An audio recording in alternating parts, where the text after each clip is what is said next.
Hello, this is Richie from the Metal Cell podcast. I am delighted to welcome Evan, my co-host. How are you, Ev? I'm good, buddy. I'm good.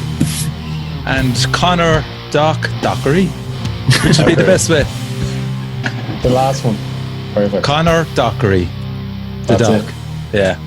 How are you, man? Thanks for coming on. I was really excited about having you on the show.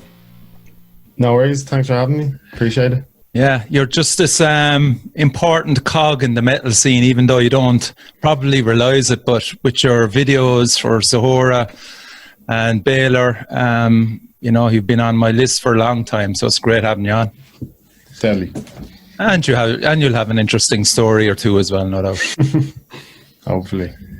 So we'll say, Ev, how did you come across Doc?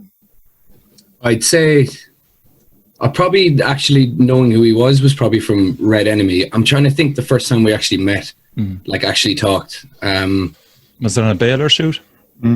No, I don't think I was at any of the Baylor ones. It might have even been at Knockenstocken or just at some random gig. I actually can't remember. It must have been just like hanging out in Cork, like back in the day. Yeah, it might have been something like that. I don't think. Yeah, probably something like that anyway. But we're here now. Is the main thing. Mm-hmm. Yeah, so we'll just start from the start, if you don't mind, Doc. How did you get into music? Yeah, kind of like most people, really. There was a point, like really early on, where I think everyone sees that, like, hears that one band, or like that sees that one video or clip from a live show that just.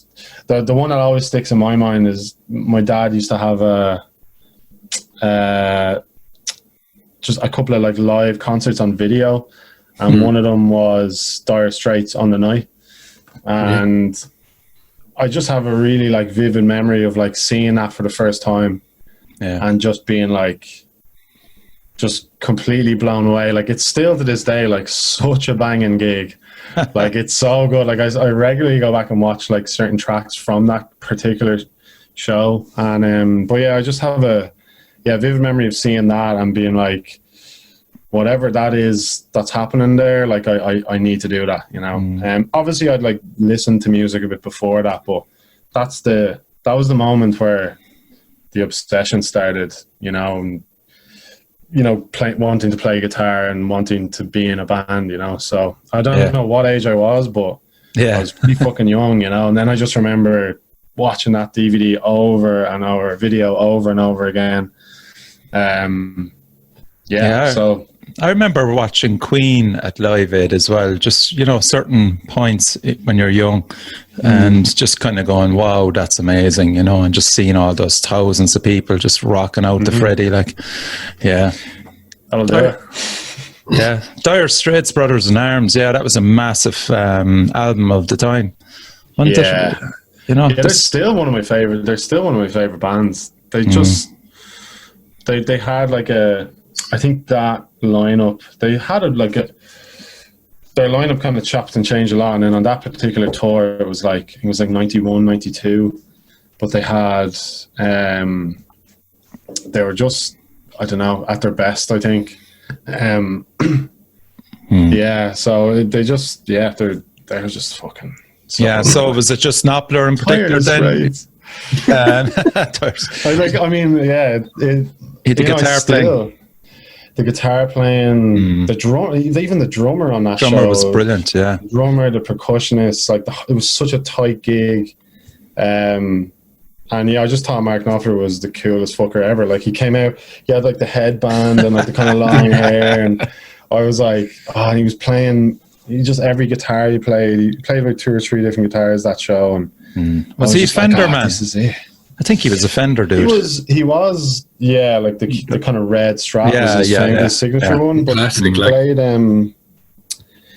the one he played at this particular gig was, I think it was a you know that Shure or Shure they're called or something. It's like SURE. Right. He had a custom one of those, which I found out years later. I was always trying to figure out what guitar he was playing because I'd never heard of it before, and it turns out it was a custom Shure. And then he like whipped the red Strat out and stuff, but he's just amazing. There's a track there's a Dire Straits track off their first album called Solid Rock that I just kind of discovered like kind of album songs years later, and just such a good band. Like when they were at their peak, they were amazing. Yeah. So guitar wise then, what kind of influences were you looking at as you hit your teenage years? Just the classics really. I started getting guitar lessons, and then my guitar teacher, I think I was like 10 or 11 when I started, and he was actually amazing. He was the one that introduced me to Metallica, Pantera, Slayer, all that the 80s thrash, early 90s kind of groove metal stuff. And like early on, my dad was a big Roy Gallagher fan, so we had like a bunch of Roy Gallagher videos and DVDs, and so he was definitely one early on. But I think I pretty quickly moved away from that because I was never really a blues head.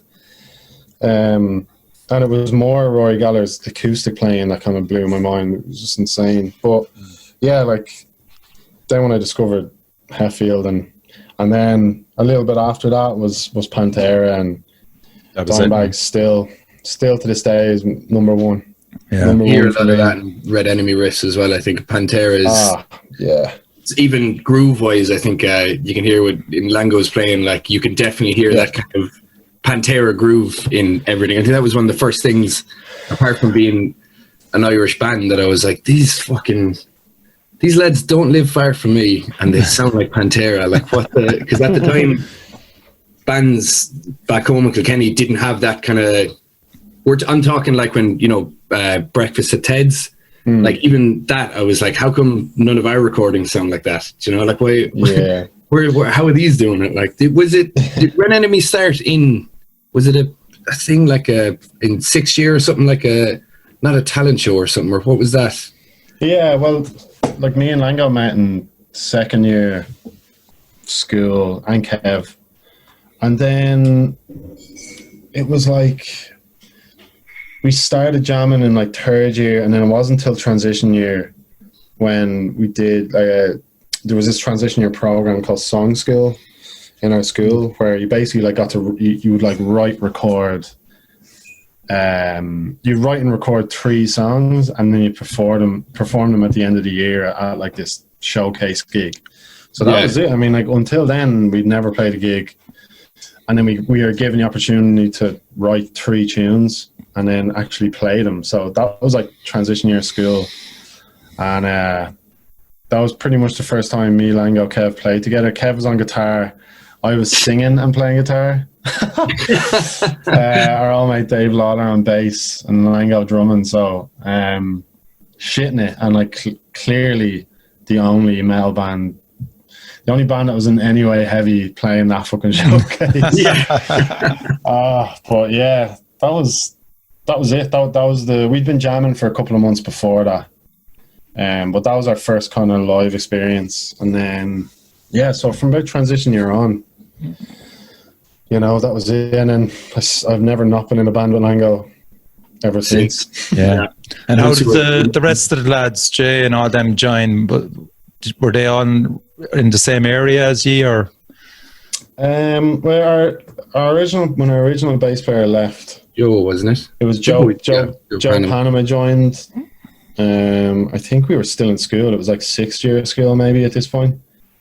So Joe joined, and then he was in the band for a couple of years, and then when at this point there was like Kev had become the vocalist, and then I made Adam playing guitar, and then Adam was replaced by Rob Powderly, and then around that time Jay Doyle joined. Okay. And we met Jay through. He was playing in a band called Eyes Closed. He was playing drums for them. Yeah. And then he started a band with Matt Doyle, Mark Murphy, called Shogun Assassin. So Jay kind of transitioned, and then he was playing guitar, and so we just became really good friends with Jay and that whole crew. And then I think when we were looking for a bass player, Jay was kind of the first one we thought of, and then yeah, so it was just, we kind of met, and then same with Rob, we just met all those lads through the music scene, through different bands, and really early on. And then when members started leaving, we just pulled guys from other bands around that time, and that's kind of how it went. Yeah, because I mean, shout out to Rob Powderly and Gary as well of Hero and Error. Were they signed before ye? Were they playing gigs? I'm just trying to get a timeline there in my head in relation to Hero and Error and Red Enemy. We were pretty much like all kind of going at the same time. I think we were around before, like for a little bit before them. But yeah, it would have been. I'd say. I just remember when they started. It was just this really kind of healthy rivalry we had with them. We were both different bands, but we were both like, you know, at the same level in terms of ability, and then they would be like, they kind of go one direction and we go another direction, and it was a pretty amazing couple of years where both bands were just killing it, you know, and we were kind of both driving each other on, and just unfortunately, just the way it goes, like things don't really work out. It didn't really work out for both bands. So, and were Media Skate both involved in both bands? They were, yeah. So Hero signed first, and then they signed us shortly after. Okay. So again, it was all like, yeah, we were kind of all doing it around the same time, and yeah, it's unfortunate. It kind of didn't really work out how any of us thought it would, but that's the way it goes. Do you think that with signing to Media Scare and going over to the States and having such a big thing, recording the album and coming back, like, do you feel like you didn't get kind of the release that you would hope? Did you, like, from it, like, do you feel like it wasn't pushed enough, or... Looking back, you've nearly thought you could do it without the label, or are you getting benefits from both? I mean, yeah, it was just a really strange time. Like the unfortunate thing was when we went over, the label was like on its knees basically. So it was just such bad timing. Like Ghost Inside had just left, Volumes were leaving, Bury Your Dead were leaving. They just by the time we got there, like they had no bands left. And then the owner of the label was like, he was just going through a load of money shit, and it was just a fucking mess. But, you know, we got over there, got the album done, came back, and then, yeah, the label fucked the release up for the most part. And then, yeah, it just never really went anywhere after that, you know, and primarily due to just the label imploding around that time. And unfortunately, us and Hero were kind of, you know, it was just bad timing for us. But I mean, took the window of your sales, like, yeah. Which? But Hero and Error, they're lost. Was it the vocalist left them while they were in America? Like, what about your members, Doc? Were all your members happy enough to be over in America, living the dream, getting to record with this producer and with Taylor Woods? Yeah. He was more of an engineer. We kind of had, we self-produced it, and he just engineered and recorded the whole thing. But like it was an amazing few months. Like I look back on it like very fondly, and kind of like, you know, it's unfortunate it didn't, you know, you kind of look back on it and you just see, God, that was actually, you know, that was a lot of shite. But, you know, you're kind of like, but you're just, I'm glad we did it. You know what I mean? Even if it didn't work out, it was still a fucking amazing few months. Got to tour America, record an album in LA. Didn't you meet Vinnie Paul? Was that in the strip club? That was that? Yeah, we were playing a gig in Fort Worth in Texas, and the owner of that venue, it's called Tomcat West. Yeah. Tomcats West. It's like a real famous venue in Fort Worth, and the owner took us to Dallas to Vinny's strip club that night, and oh man, yeah, it was like, I just remember there was like a big argument within the band that night because half the band wanted to party, the other half were fucking wrecked and just wanted to like chill. And here we were just like going to the strip club, even though it was Vinnie Paul's strip club, we were like, there was no guarantee he was going to be there. Okay. And Yeah. it was like, fuck, we're going to spend so much money and, you know, blah, blah, blah. But anyway, the majority railed and we hopped in a van and drove up to Dallas. And I just remember pulling into the parking lot, and the owner of the venue was with us in our van. Yeah. And we like pulled up to the venue, and then he was like, oh, there's Vinny there actually, or whatever. And we were like, sorry, what? And we were like pulling up, and then like we kind of park in, and then he sticks his head out the window and he's like, yo, Vin, blah, blah, blah. He was like best mates with him. And he's like, oh, I got a band from Ireland over. And then like we were just like, what the fuck? And then Vinny just like walks over to our van. And like I was like just about to get out of the side door. And then Vinnie Paul just like opens it. And I'm just like looking at him. And oh my God. He's like, you guys coming in or what? And we're just like, yeah. 100%. Have any free passes? But the mad thing was so he like opened the door of a van, we got out, there was all chit chat or whatever. He was actually just leaving, and I just remember he was so fucked. And I remember he was leaving with some young one, and it was we were kind of huddled around and we didn't really want to bother him. And then like your man Rustin, the venue owner, was like, oh, let's get a quick photo and let's head on in. So we got like a group photo with Vinny, and then he just before he left, he kind of shouted over to the bouncer and he was like, here, make sure these guys are looked after. So like we were escorted into the strip club and like straight over to his private table. So we go like straight over to his private table, and then like 3 of his mates are just sitting at this fucking table, and they have like big like what was the drink they had? They're all fucking mad for it. Crown Royal, and they had like ice buckets of Crown Royal, and it was amazing. And we ended up like just like chatting with Vinny's like mate for ages, and it was mad because I remember that night, we all ended up getting like extremely pissed and spent fucking so much money. And then I remember late in the night, when we were all like super steaming, like Vinny's mate was like talking about how he was worried about him, and we were all kind of like, this is fucking crazy. He was like, yeah, I was a little bit worried about him. And it was like he's doing certain things that were all a bit weirded out. And then he was trying to ring him to see if we could come back to Vinny's gaff. Jesus Christ. And we were all just like, you know, at this point it was kind of like, oh, we really should like leave, because like, I don't know, like we just felt like that was probably the right thing to do, was to leave. But we were obviously like, well, see what he says.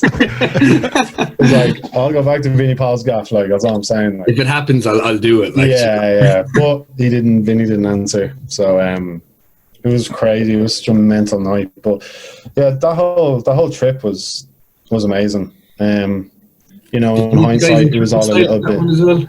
Huh? Was that the tour that you met the lads in Turnstile? Or you? They were the Turnstile. So we went down to see Comeback Kid in what's it called? Chain Reaction in Anaheim. Yeah. So we just drove down there one night, and one of Jay's mates, who used to be in that band, Mike Got Spiked, like lives really near that venue. And so we were like going in to visit him, and then we went to the show, and then Freaky Franz and a few of the boys from Turnstile were there, and that Comeback Kid gig was insane. It was so fucking good, man. You know, that was like back when those bands were just fucking comeback, you know, your Comeback Kids and stuff, and playing a sold out Chain Reaction. There was just a lot of that stuff, man. It really was a dream come true. Like, unfortunately, a lot of it was kind of a whole lot of bullshit, but like, don't regret a second of it, you know. Did you tour then as well with Every Time I Die and Parkway Drive? You played on stages with them, no? Yes, we did, yeah, and just in Ireland, yeah. So we did a couple of gigs Every Time I Die and Parkway. So we did 3 shows at Every Time I Die, 2 at Parkway, yeah. And did you get a chance to hang out with them as well, yeah? not Parkway. They were a little bit more just on their own buzz. But Every Time I Die were fucking just some of the nicest lads. And I remember Jordo like broke his back at the Cork gig.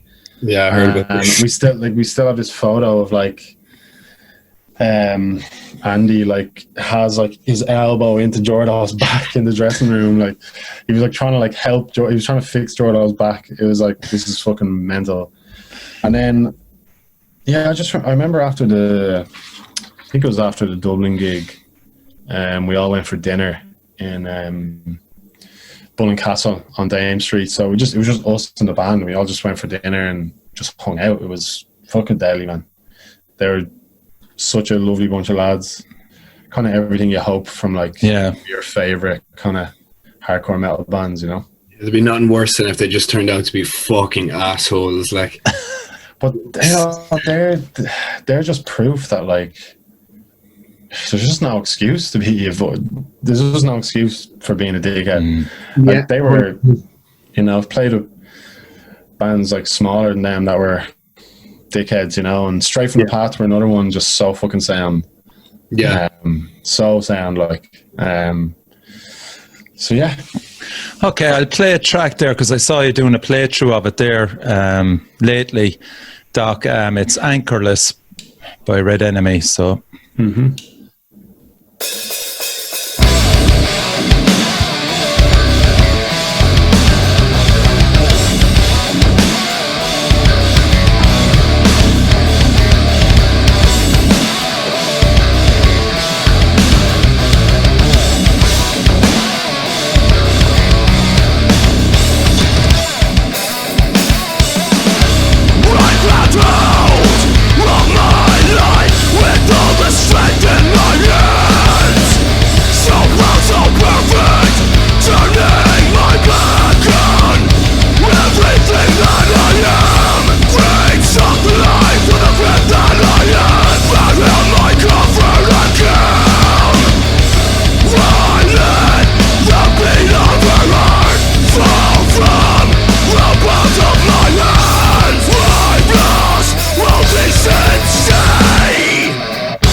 What did it feel like revisiting that track again? Did it stir any emotions in you? Started balling. Yeah, well, it's like I obviously did the playthrough during the last lockdown. Yeah. I fucking it was a lot of fun. I hadn't played electric in so long like that, and I don't know. Yeah, I just felt an urge to do it, and yeah, man, it's fun. It's yeah, like I think when you're away from a project like that for so long, I kind of went back and listened to the album a few times, and you're just like, fucking hell, like there's some fucking bits on it, you know what I mean? Yeah. And you're kind of like, where, like, that's just a mad thing about music. Like, I don't remember writing any of it, you know? Really? So you're just kind of like, man, like, barely any of it. You're just so different kind, like you're just so in it, and you don't like. Yeah, it still sounds so fresh today, doesn't it? Yeah, it does. Yeah, it hasn't aged one bit. Yeah, Yeah, which was surprising. You know, I haven't been listening to a whole lot of metal personally recently, but I went back and listened to it, and I'm like, you know what? Like it doesn't really sit in any one place in metal, and it's just fucking it's cool to listen back and I do feel like we achieved what we wanted on that. It was still first album. There was a lot of I think if we had pushed on and done 2, 3, 4 albums, it just would have got better and better, but I still listen back to that and I'm like, yeah, super proud of it. Like, yeah. I think we'll be absolutely fucking killed if we don't ask, but like, because I don't think there was any like specific, right, the band is done. It just kind of seemed to fizzle out. But do you think that someday you would do like even a one-off gig as Red Enemy? Because I know Frustration did the one, was it in November? Yeah. Something like that. Or Hero and Error did as well. Yeah, Hero did as well. Yeah. Yeah. I mean, totally. Like I know that all the time too. Like, yeah, I know we spoke about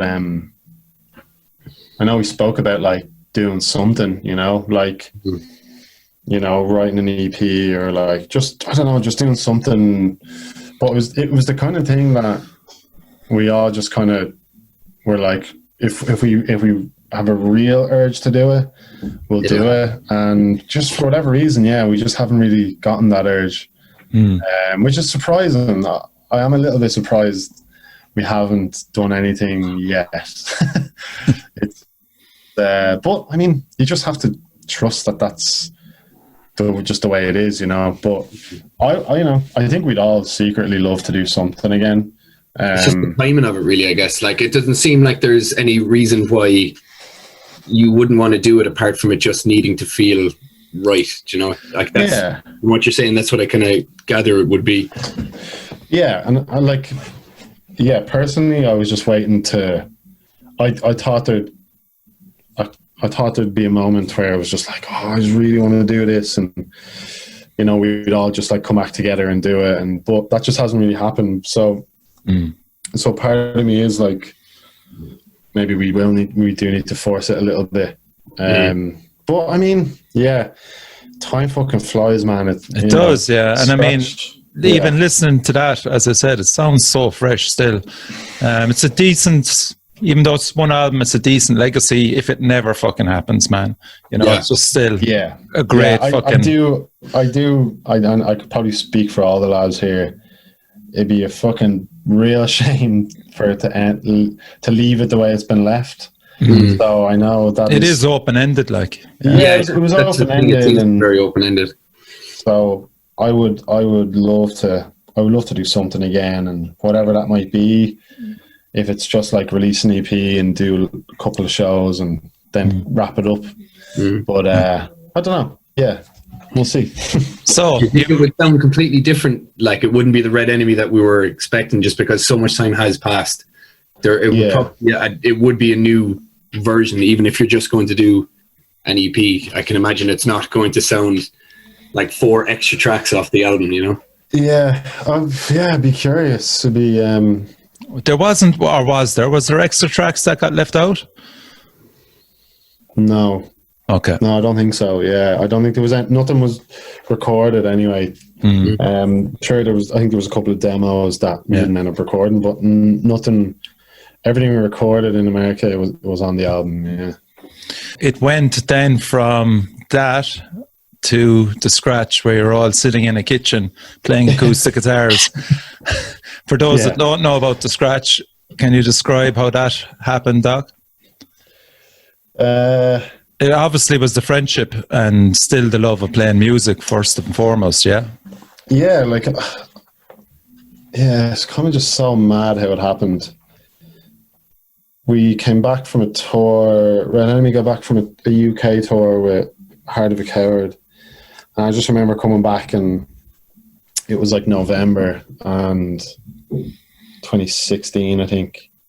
And we were just like, something just didn't feel right on the tour, and we were just a little bit burnt out and fed up at that point. And I'd say yeah, like in a matter of weeks after we got back from that tour, the scratch had started. So it was just this weird kind of completely unplanned transition. That's just before Christmas 2016. And then or was it 2015? No, 16. Jeez, 16, we're not going that long, are we? Yeah. We went straight from the path as well, or was that that band? Oh fuck, they're massive now that you were playing over in the UK with, or was it just Heart of a Coward? It was. I can't even remember now. Anyway, I think the whatever about the year, but yeah, it was. I guess like how it started was, I just bought an acoustic guitar that year, and I was just starting to like jam just a bunch of folk music and all sorts of stuff like that. And then yeah, just around that time, Jordo was exploring. He was kind of exploring his voice, and he was discovering, he was really going down his own route in terms of what he was into, going down quite a trad kind of Irish route. And Lango was also getting really curious about singing, and I think it was just at that exact time we all just like really wanted to express ourselves in different ways than we had been in Red Enemy. Yeah. And then just one day, I think to practice singing, Lango and Jordo, they had heard this tune. It was a Glenn Hansard cover of a tune originally by Interference called Gold. And it's still on YouTube. It's like Glenn and his band in the Bataclan, actually, in Paris. Like, pre-show, they're like out in the building when the house lights are on, and they just play a version of this tune.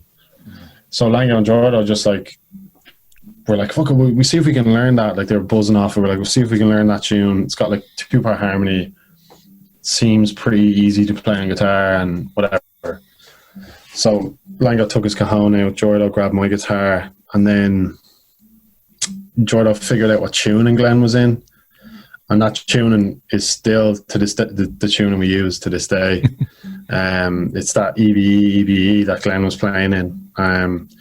So they started jamming this Gold cover, and then I think Lango at some point in that session was like, "This fucking tuning sounds unreal." There was just something. It sparked something, and then they just ended up writing a whole instrumental track, which was Drunken Crisp Fingers, like the first thing we ever put up. So they wrote that in about an hour. And I remember, they like, Lango was like, "Here, man, you need to come and hear this." So I went down the kitchen and they played it for me, and I was like, just like blown away. I was like, what the fuck is that? I just never heard anything like it. But it was just exciting. And then, we kind of like, I think I just sat in with them, and then I remember we were like, "Oh, we need to come up with like an ending for the tune." And Jordo was like, "Yeah, it sounds really good when like you do this, like the kind of like percussive thing." And so then we just like took a breakdown from a Red Enemy tune and like put it at the end of Drunken Crisp Fingers, and then that was the tune. And that was the moment. It was just, I just remember we were all just so excited by it. It was like, just the possibilities, and like just endless with it, and especially with the lads singing. Had you heard them sing before? No. Like fucking Lango banging out the L vocals, and like obviously now, Jordo was just an incredible vocalist, but back then, like, none of us had really heard him sing. He hadn't really sang much himself. So it was mad, but like, I think that's it helped early. I think that helped the cause early on, that like we were like, the lads just didn't see themselves as vocalists, so there was just no pressure. It was just like, whatever, it was all just like, whatever, sure, we'll go for it. No one was taking it themselves too seriously or the music too seriously. And I think it was a mixture of just it was exactly what we all needed at that time after getting back from that tour. And then, and then just mix in with just stumbling across something kind of special, completely unplanned. And it just like genuinely just kept just snowballing from there. And up until this year, you know, obviously this year was a disaster, but up until January, it just hasn't stopped since, you know, and it's just gotten bigger and bigger. And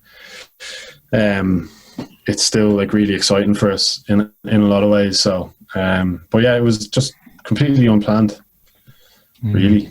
It sounds very cathartic almost, like, you know, coming back from the Red Enemy tour and needing, like, I think sometimes it is that like fresh palette of needing something, like they're two opposite bands as well, you know, but they have certain rhythms that you will hear that you can tell, if you look deeply, you can tell it's the same musicians, but having that separation on two different things. Did you notice much now with even, we'll say, trying to get the scratch, we'll say, out there compared to Red Enemy, you know, going from doing something like a metal thing to doing like more acoustic based? Do you think it was much more accepted or easier to get out? Yeah, like from the get-go, it was just infinitely more accessible. I think for a couple of reasons. Like, one, it's acoustics. It's a very nice major sounding tuning, so it doesn't matter what we did on it, it was just always going to sound nice and accessible. And then you know, obviously for the first year we didn't sing at all, it was all instrumental, but I think a big part of it as well was our personalities. You know, we come from like the metal world, which is quite personality-less in many ways. I feel like a lot of bands fall into a very similar mold, and it's very hard to distinguish one lead singer's personality from another.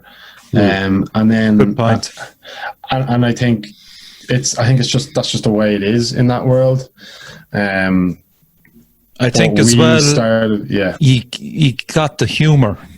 You brought the humour into it as well, which is not there at all in metal.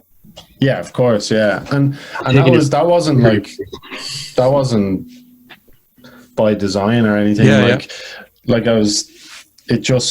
We were just being ourselves. And I think like from the very beginning, it felt like we were just being who we were every day with each other. But it was like coming out in the music, it was coming out in the videos, and that was just really so refreshing, so exciting. And then I just remember that first year, just the reaction, the feedback we get, it just felt different. It felt different than anything we'd experienced playing in Red Enemy. Just like people were connecting with it on a whole other level. Yeah.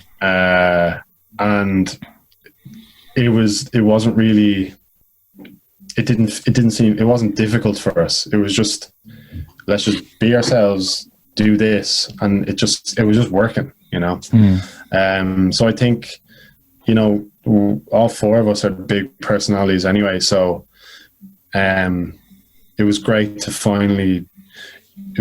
just like be involved in something creative where all those personalities could come out like fully. And I think that was even to this day, it's a big part of the appeal, I think. Yeah, and as well as that, the busking on Grafton Street as well. I mean, I lived in Dublin for 9-10 years, man, and we're going down Grafton Street. You'd always stand and listen to bands playing. Everyone from Glen Hansard, as you mentioned, upwards have bussed there. And I think that was another element to you as well, that people were looking at clips of you playing on Grafton Street busking. And then, of course, you went up to Ballyshannon then. Yeah. And just took off then. The busking was, like I think back to like, well, where it is now, it's kind of gassed at. I mean, we busked because that's as far as we knew could go at the time. Like, hey, we were like, there was no concept of playing it live. Like, it was like we didn't know how we were going to do that yet. So the furthest we could go at that time was go out on the street and busk, and we just about fucking were able to do that. So it's a mad thing, and again, I think that also, I think people saw that in us. It's like, I think that came across when we were on the street. Like, we weren't this like big venue band just trying to do the busking thing. It was like, no, here's 4 lads like that can't do, and this is all they can do right now. And eventually it evolved, and we figured out the live show and figured out how to do it on a bigger scale. But yeah, that was also a really special year too, where we were just busking every weekend, and we'd go into Grafton Street and we just hang out, and we'd do like Christmas Eve busks, and it was an amazing time. It was just getting to spend. I just fucking loved it. I loved everything about busking. It was, the social aspect of it. Yeah, the characters as well. That'll be talking to you. Yeah, and it was never really going to be sustainable. All our lives have changed since then, and obviously once you start playing bigger venues, doesn't really make sense to busk that much. But it was an amazing year or two, and really was really crucial in us being able to figure out how to take it to the next place. That next place then was the EP. Yeah. We did like a instrumental EP called Old Songs, which was just everything we'd written to that point. Not everything, but like a select 5 tracks. And we put that out, but it wasn't really until The Whole Buzz. Yeah. It wasn't really until the next EP where we brought vocals into it. Then it just, it kind of went a bit crazy after that. Yeah, I like the fact as well that he approached Aidan Cunningham. How did that come about? Did he approach you, or was it? No, I think that was just Lango's idea. I feel like, I can't remember now. I feel like it was Lango who was like suggested Ado, and it was either one of us, or like I know he was always in the conversation, because we were pretty sure we wanted a hefty kind of sound. Yeah. And we just didn't really know how we were going to get it. Of course, that's a different element as well. How is it going to? How's that sound going to come out again? With exactly. Yeah. Like Aidan. Yeah. Cool. So we just all kind of decided amongst the group that he was the man. And I think I was on to Ado the other day. We've done an album, 2 EPs, 2 singles. We've done fucking so much of them. He's done everything. He's done everything up to this point, pretty much, bar the first 2 singles. But it just worked. He's 20 minutes down the road from us. He's an old friend. He's so easy to work with. Gets the buzz, gets the humor. And the sound as well. Exactly. He knows how to get the heft, man. He knows how to get the heft. We listen to this track here. It's Flaker. This is the first one we did with him. About the skin I always picture Sean Long every time I hear this. When you can't even wipe your own fucking arse. It's the fucking... Yeah.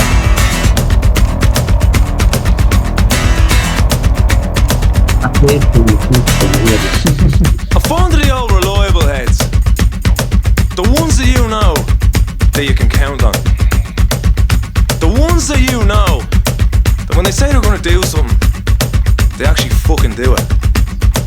The ones that you know that when you reply to a text that they send you looking for a favour, you know they'll actually get back to you.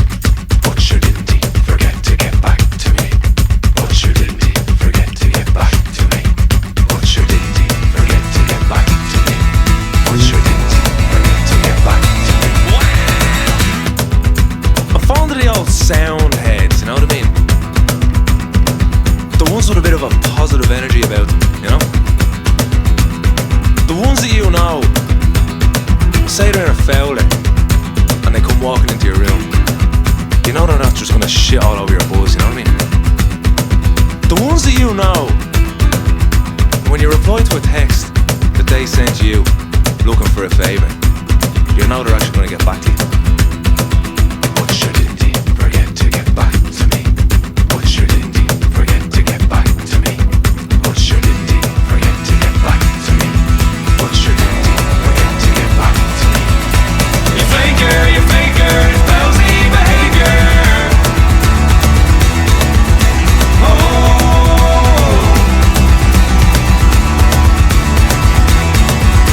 You faker, it's lousy behaviour.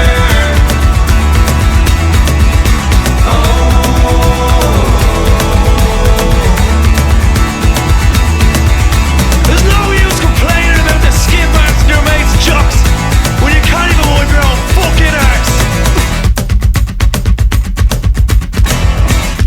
I always think of Phil Daniels' Park Life Blur. Man, one thing I do remember is when we wrote that tune. Yeah. I remember writing every scratch tune, I think. I don't remember any of that. It's always like it always like starts with the music, you know, more often than not, and then Lango just starts doing the thing, and I remember being in the practice room. It was actually just me and Lango that day, and we wrote pretty much the bones of Flaker, and he just came up with that. It was it's a famous saying, like, you know, don't complain if your neighbor's door is unswept, if yours is unswept, or something like that. And he was just, I remember him just saying, like, how can we like just make that more like the scratch kind of buzz, you know? And he just sat there for a few minutes, and then he just like, oh, I think I have it. And then there you go. There's no use complaining. Like, and I was just like, just fucking like, so fucking funny, like. And then it just kind of rolled from there. It was just as many stupid things as we could put in a tune, you know. And of course, things for people now, do you know, like there's scrapisms, like. Yeah, exactly. Yeah. But when did you notice that the crowds were actually starting to fill out venues and they were getting madder and madder? What was that, like 2000? Turning point, like. Yeah, the turning point. The turning point. I know you got the free gig in Whelan's, wasn't it, as well? That was like really early on. That was after the Rory Gallagher kind of from the video. Yeah, from the viral video, and then we did a free show, and ended up being like packed out. And I remember we shot the video for Get It Right Up Here at that gig, and but it wasn't really until let me think now. Did we do Grand Social? We did Grand Social before the whole buzz came out. Was it? No. What did we do? No, we did Grand. I remember we sold out Grand Social, and I remember that gig. I remember just being like, you know, I think we were like deadly, but like not like getting too ahead of ourselves.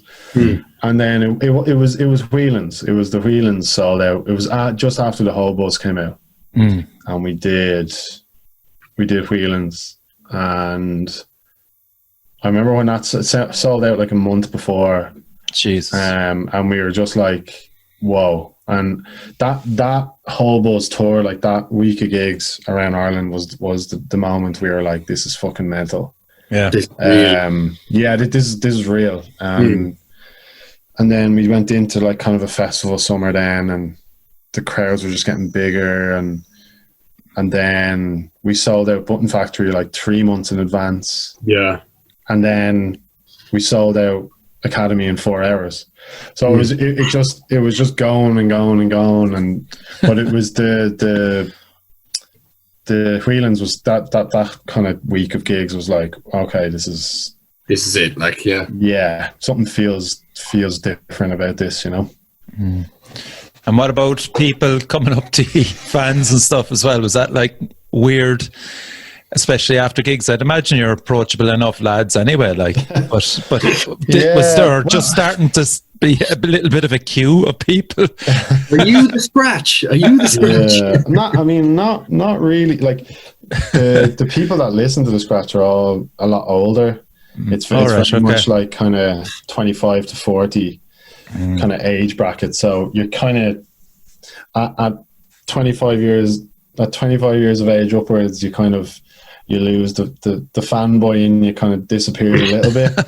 So we don't, you know, we've never really dealt with that kind of carry on, you know, like we definitely get recognized a lot. You know, if any of us are in any place, and you know, just really random stuff. Like Lango was going to the shop the other day, and someone in our estate that we've never even met before was like just shouted over at him, "Love the album" or something, you know. And it's just like we haven't done anything this year, you know, and it's people still kind of come out of the woodwork a little bit. But now it's a much older kind of crowd that listen to us, so it's all very chill, to be honest. You were stage diving repeatedly in Crane Lane, Ed, were you?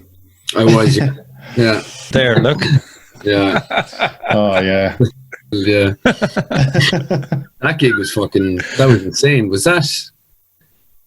No, it wasn't Jordan's birthday at all. I don't know where of that in my head. Or was it? It was last year, I think, wasn't it? Was it? When the fuck did we do that? It was the Crane, the one in Crane. And Crane, there was one in, you did the one in Fred's first, and that was like... That was the whole buzz. Yeah. And then the next time was in Crane. Yeah. And I remember like stage diving and the bouncer kind of looking at me, just being like, "What the fuck are you doing?" And I remember like I got off and he grabbed me and he was like, "Man, don't do that." And I remember just turning around to him and being like, "You're not going to like this at all, man." And I jumped straight back and then everyone did, like, people just kept doing it. And I was like, this is what's going to happen. Like, you know, if you get in the way, you're probably going to make it worse. Like, just let it be a thing. Like, we actually had to stop. I think it was after the Button Factory. We had like a band meeting and we were like, okay, we kind of had to stop inciting crowd surfing because we were so bad for it. Like, we were just like, we're gonna get up on the stage, get up on the stage. I just like that knocking as well. But like, bad for the bouncers at knocking socket. Yeah, you were moved from the main stage because of the weather into the dime store, and like, I think at that time it was so packed. I know you had to cut the set short, but it was just everyone filled with wet, confused people ready to just completely let go. And oh man, they were just trying to stop everyone from crowd surfing or doing, which obviously made us do it much more. Like, well, the mad thing is, like you mentioned, Frustration did like a comeback kind of gig in November, and obviously that guy got knocked out and nearly died. You know, so there's just been a few incidents recently where, you know, and once we start, like I remember just even our London gig, and there was just a couple of shows last year where it got pretty fucking out of hand, and we were the ones like screaming for it to happen, and I think we just had to take a step back and be like, if someone gets hurt, it's fucking game over, you know what I mean? So at least let it happen, but like don't be the ones inciting it. You know? So it's not on you specifically. Then you can't really react. You can't decide how people react to exactly. But if you're the one telling them to do it, then a crucial part of the Scratch as well is the video doc, and that's solely down to your technical know-how. And I suppose in each song there needs to be a story and a theme. How do those develop amongst you? Is it just does it depend on the song, the lyrics, or is it just a sense of look, we'll just do this for this song in particular? You know, it kind of, I mean, I have a bit of a love-hate relationship with the scratch videos just because it kind of started as like just a kind of a carefree, fun thing, and sure, like I can get a video together, like I'll do it, like it's grand. And then it just, as things got bigger and bigger, I think I took on too much of the burden. Okay. And I was starting to feel a lot more pressure with every video. So yeah, it's been great being able to do them, but recently we've been trying to like look at maybe other options and stuff like that. But in the past, it's fucking anyone could have the idea, you know. I haven't been the one necessarily coming up with the concepts. Okay. You know, just it could be Lango just putting out a ridiculous idea, or Jordo, or Pete's, or whatever, and it's usually kind of a collaborative thing. We'll kind of touch on some sort of concept, and then it's kind of up to me then to just like make it a thing, you know. Yeah. And then that's when I'll kind of just figure out how to make it a thing. But yeah, but again, it's the sense of humor as well. I mean, I always think back to the Rubber Bandits. They had that sense of humor with their videos. You'd actually watch them for the video. Yeah, exactly. And I mean, obviously they're fucking massive inspiration. But it's, you know, in one way, it's a tricky one, because like I know like we've such an amazing platform with the Scratch to like make videos and do things, but then with that comes a lot of pressure to kind of for it to be good, you know. So we've been just being like, like there's so many things we could do, and what's the best one, and how do we approach this? And so like in a lot of ways, like it was easier early on because no pressure. There was just no pressure, and we were just like, fucking, like the video for Flaker, we had no idea. So me and Lango came up with something that morning and just shot a load of shite, and I just put it together, and it's a terrible music video, but like I love it though. It's great. It fucking works. Do you know what I mean? Yeah. Whereas now, it's like now. I think a lot of that is down to capturing the viewer's interest in it, that they'll go back and watch it a few times.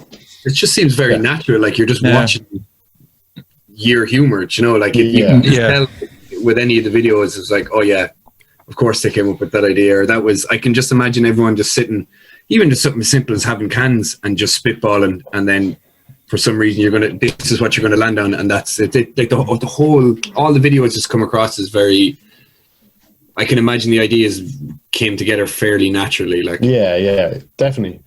And yeah, I think when things do resume a little bit, or when things hopefully go back to normal sooner rather than later, I'd love to kind of go back to that kind of approach and try not to take it so seriously. Yeah, because there is a magic in just fucking doing whatever, and I think it definitely does work for the Scratch, you know. Yeah, like you're going from Red Enemy to this, you can already see the benefit of having that cathartic thing. Just as long as you're kind of remembering what it started on, I guess, would be the main thing to. Yeah, exactly. Yeah, but I mean, again, you know, we'll say, Doc, you worked with Baylor. How did that come about? Like, how did you actually? Was it just to kind of grab a camera and film? Like, did you do any formal training in it? No, like.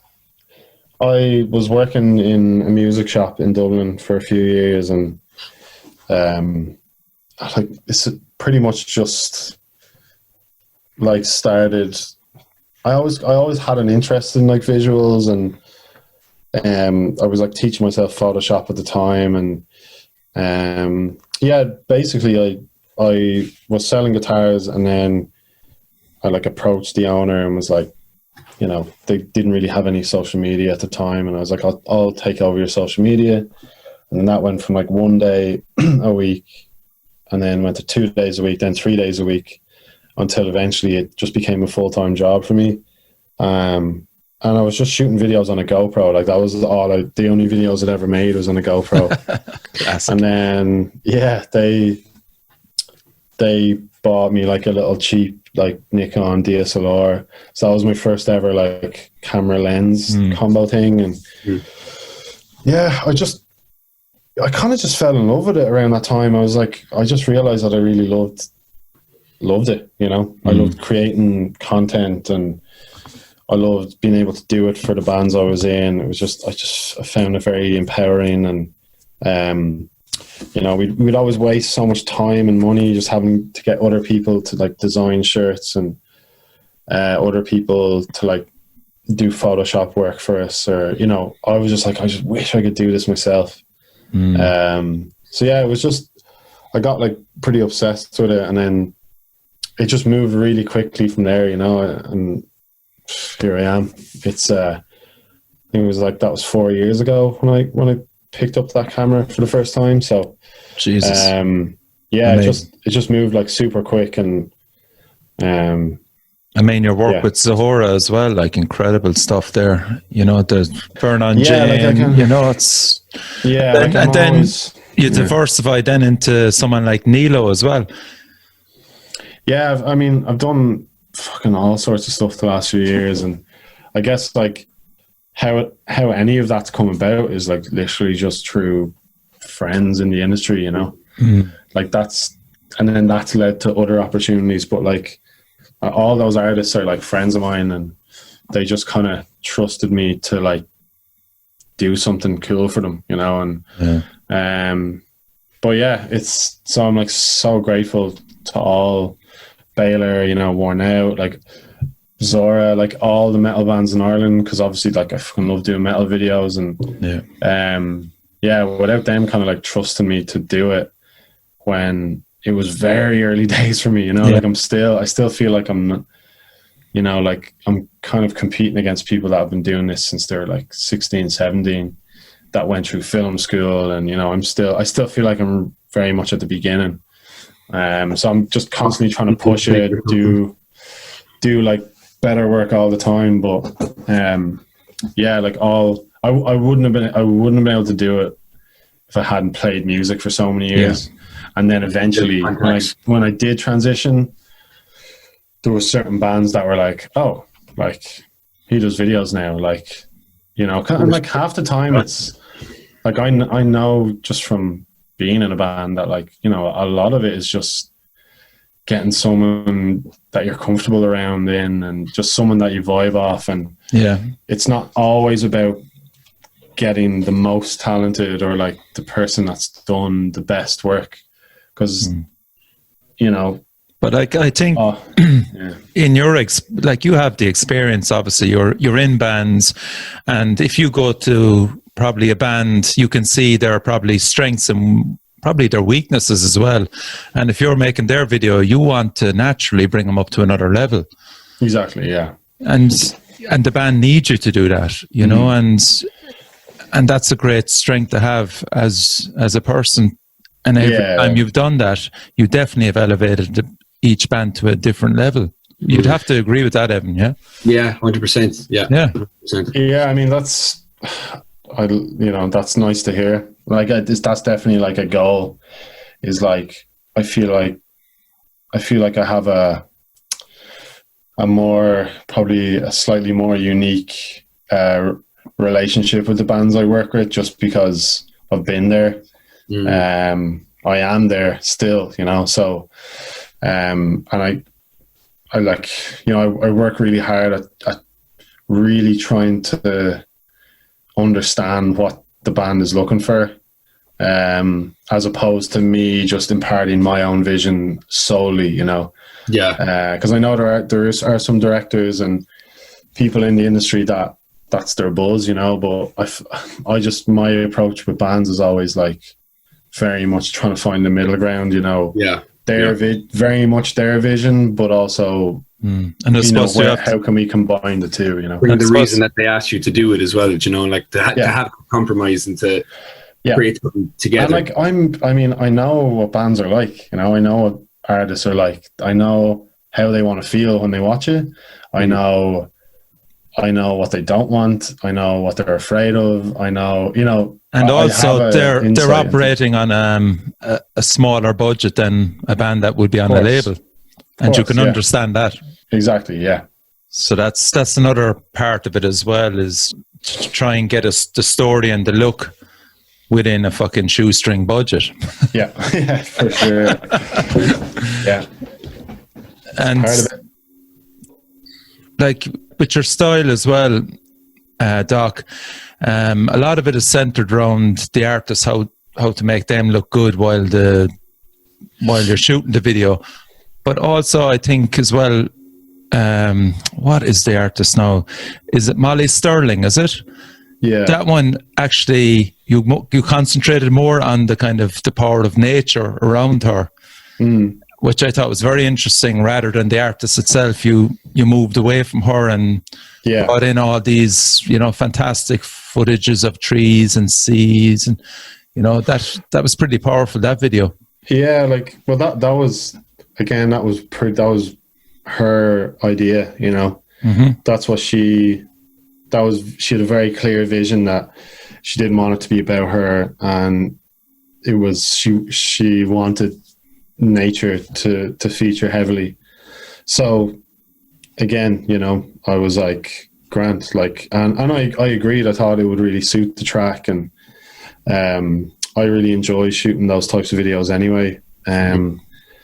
So yeah, and then I, again, just tried to put my stamp on it, while keeping really close to what she wanted in the beginning. But yeah, that was great to work on. Yeah. And what about Nilo? For those that don't know about him as well, he's a hip hop artist in Dublin. Yeah. No, how did that relationship develop? Yeah, just knowing each other for a fucking minute, and again, he when he was starting out, he just needed someone. He just wanted someone he could trust and was comfortable around, and a lot of the stuff we worked on was more kind of documentary style, and we did one music video type thing, but we haven't really we haven't done anything big together yet. I think I was more just kind of helping him just get stuff out at the beginning, but I definitely I'd love to do something bigger with him at some point, but yeah, and he's just gone from strength to strength as well, Yeah, he's doing great, man. It's an interesting story that he jumped out of. What was he studying to be? A solicitor, or is it, or a lawyer? Yeah, he finished and all. Did all his exams, everything. He was working in a solicitor's office in Ballyfermot, I think. And just, there you go. It's mad. Also, one other piece as well that really impressed me was the Monuments documentary you did as well. Oh, yeah. How did that come about? Videos? Yeah. Lango was playing with them. Yeah. Yeah, so Lango, he was playing drums for them for 2 years. And they were looking for someone to shoot photo and video for them on the European tour. And they asked me to do it, and luckily I was in a position to do it, and that was fucking such an amazing trip. But also really, really interesting few weeks. Just it was the first time I'd ever been on the other side of the tour situation. Yeah. Yeah, and it was really, really hard. Going on tour, shooting video was something I always dreamed of doing, but I didn't predict it being as hard as it was, just not being up there playing every night. And I think it was probably a mixture of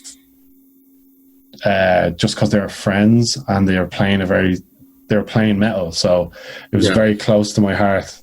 And watching them get up there every night was really hard to do. And then being the content creator on tour, you're on a very different schedule to the lads. So it was a very, very different touring experience, but still amazing. And yeah, I was supposed to do America. I was supposed to do the whole world tour with them, but finances got in the way, unfortunately. Classic. Yeah, fucking classic. It was a shame, but yeah, that was something I'd always wanted to do was make tour videos, and couldn't have asked for a better band to do it with. Yeah, you did a great job. Watching them every night, it's like fucking. Again, it's another string to your bow, man. You know, it looks really well. You know, I mean, you'd access all areas as well, but like some of the footage you shot there is fantastic with crowds up close with the drums, and brilliant. Really, really good. Thanks, man. Cheers. So, I think you're doing a scratch documentary. I think that would fucking people would lose their shit, and I just know it would be hilarious as well. Do you know? Well, I'll say it here first. Might be working on something. Oh yes, we like exclusives here in the metal cell. Yeah. Ideal, yeah, we got that now. I've always thought it's like that. There's no way that won't happen. You know, like on whatever medium it will be. But I've always said it, especially when you watch videos or any things that you've put up. It's like this has to be documented. Like this. Like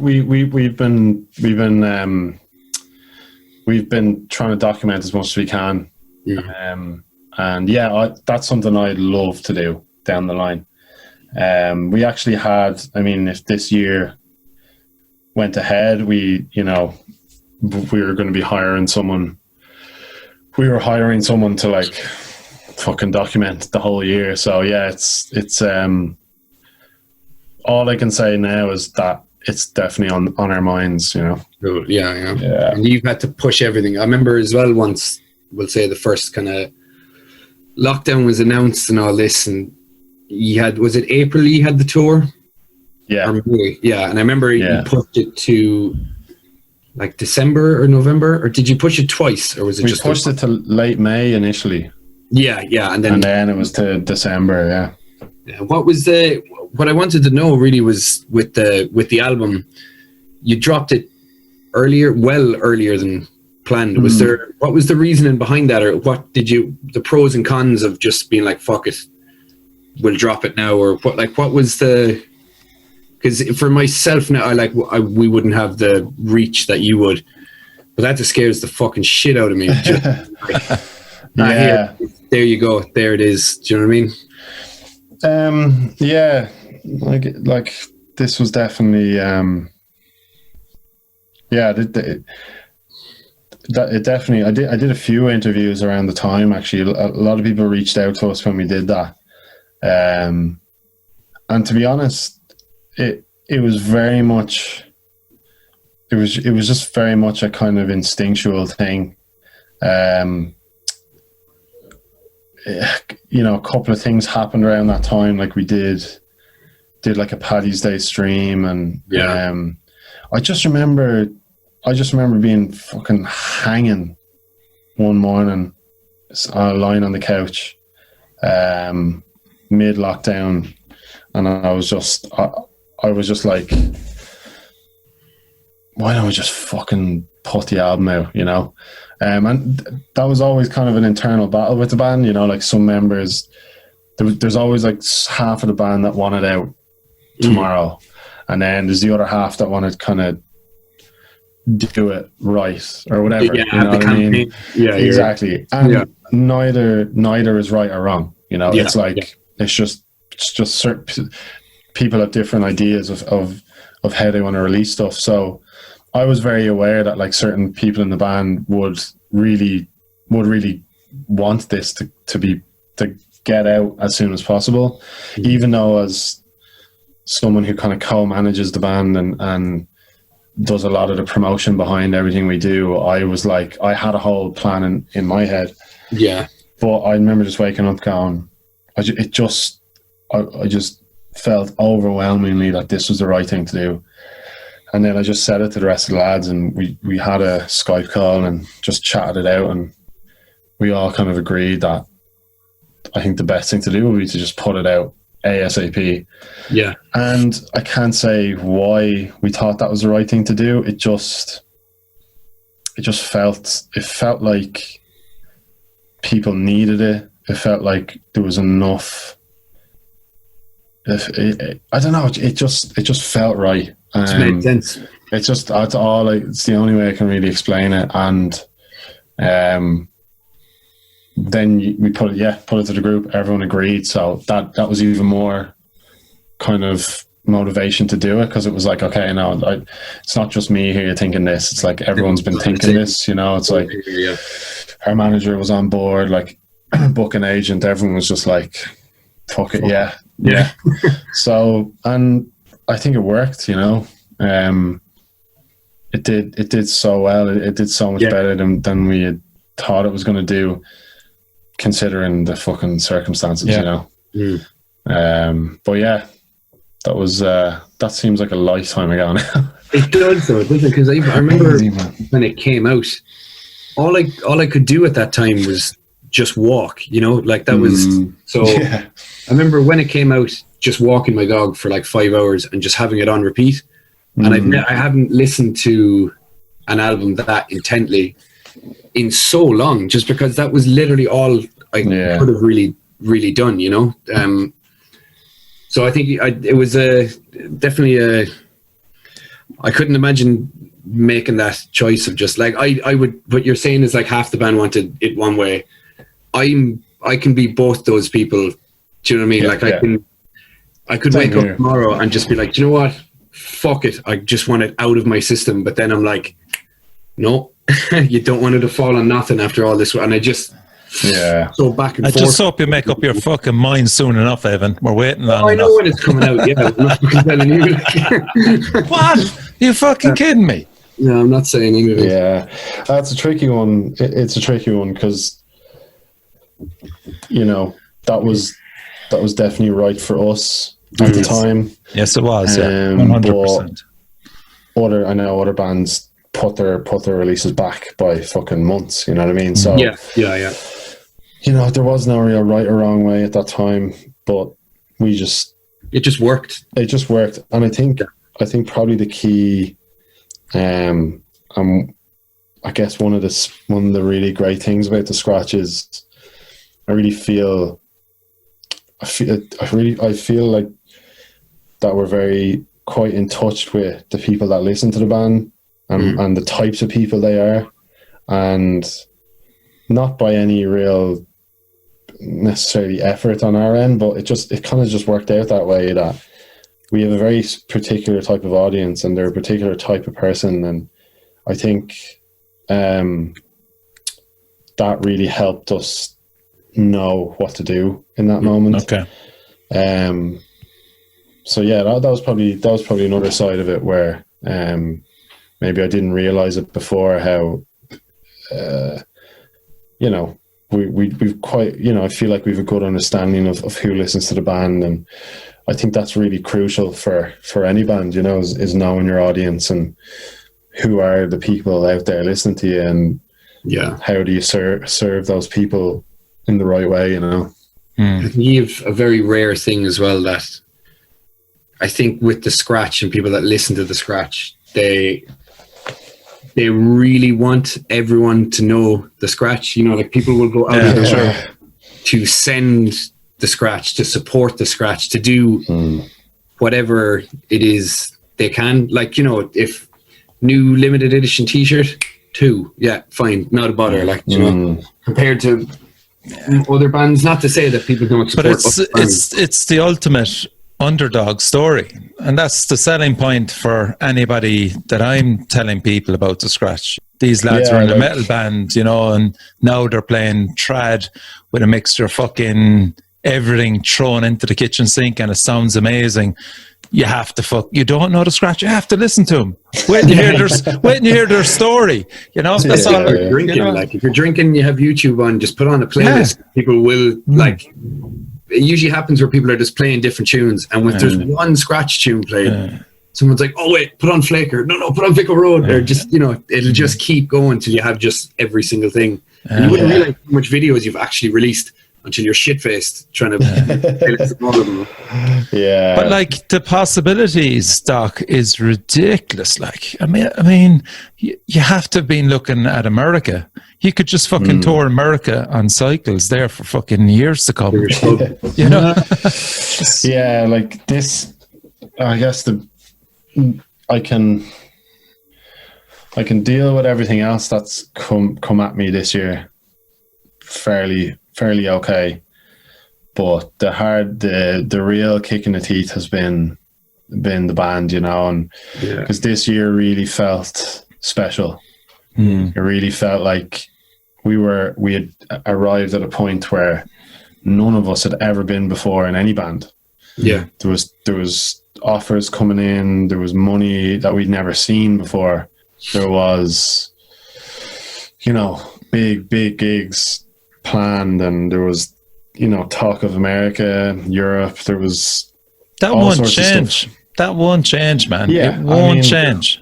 It's just a dose that you can't have it. Yeah, now. Exactly. You just have to fucking put it on the back burner.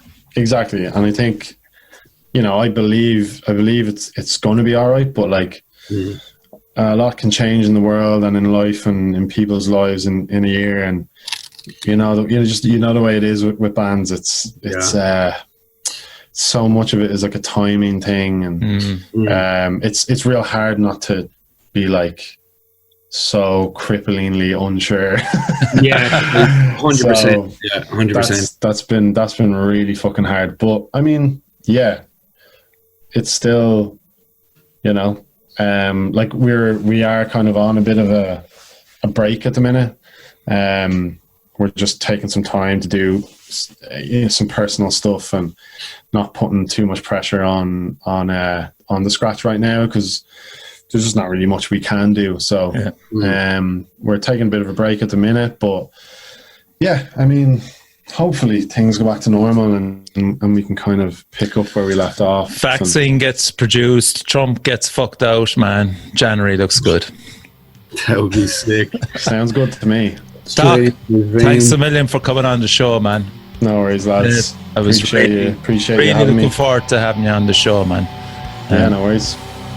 And as I said, let's hope 2021 is a lot fucking brighter, especially for the scratch as well, man. Yeah. Evan, Fingers thanks crossed. a million, man. Fair play to you. Evan, hello. Sorry, but I didn't. You're still basking in the glow. No, I was actually just singing Flaker in my head. I was like, fuck, he's talking to me. Shit. Okay, lads, you've been listening to the Metal Cell podcast, and please hit subscribe to the show on YouTube. And again, thanks a million to Doc for coming on the show. Cheers, lads. Good boys.